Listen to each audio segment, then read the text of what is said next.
Right, today's mini lecture would be culture and communications.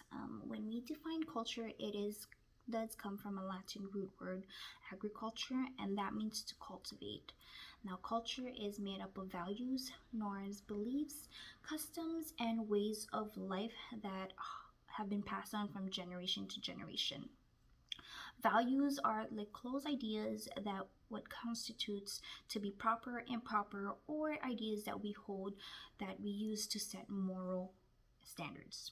Beliefs are perception of what is real and or fake and what we think is important because of what we have been taught over and over again.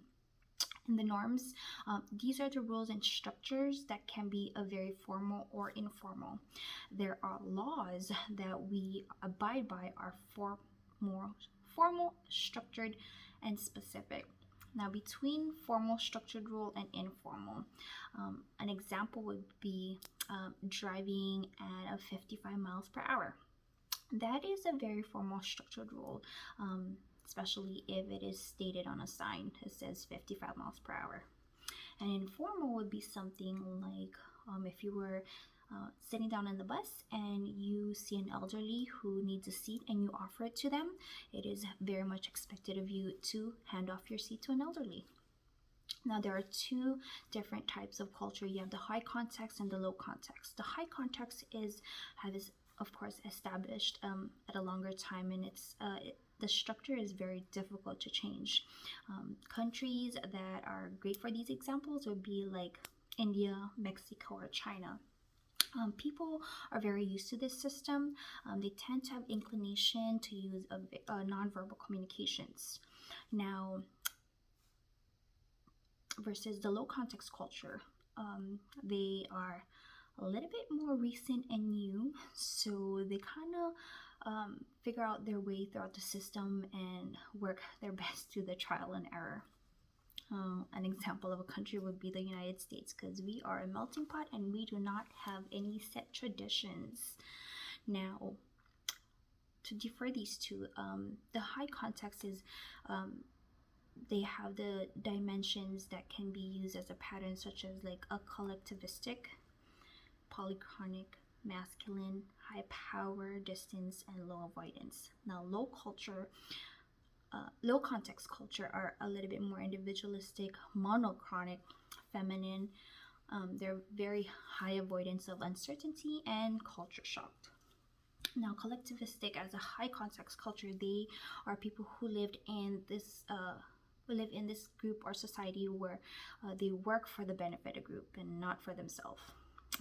What I came across with is under the Hofstede Insight, Philippines was ranked number 32. I'm not too sure how they were ranking it as, but it was ranked number 32, and they were a society that fosters a strong relationship, and everyone takes responsibility of fellow members of their group. Now, as a polychronic, you are a group of people or a society that have approach time. They use it in a very flexible and relaxed approach, so they're not in a rush. And as well as being masculine, its gender roles are very formal, specific, male oriented, and dominant for the most part. High power distance, they are distributed within the wealth in the group, society, or the country. They tend to hold the majority of the power, whether it's financially or politically. And low avoidance, these are the people who grew up in this type of society where they learn to live facing ambiguity with very little structure of the system. Now, they are very flexible, laid back, and just adapt to their circumstances. And then, of course, in the low context cultures, they are individualistic, very different from a collectivistic. You do what benefits for you, and you promote and work for your individual success. And then there's also the monochronic, which is a culture that operates under one system, and of course time is very constructed overall. Being a feminine, it promotes very equality, where although the society is very structured with gender roles, that there's more equality and promotion within the workforce. And then there's also high avoidance of uncertainty, which that comes down to people as avoiding uncertainty as much as possible. They prefer to follow or interact with very known expectations and follow the rules. And then there's culture shock. This is what happens when anxiety goes really up because people loses their adjustment to being in a new environment, and that's when anxiety really takes over, thinking that the new environment is difficult to survive, and they become very homesick.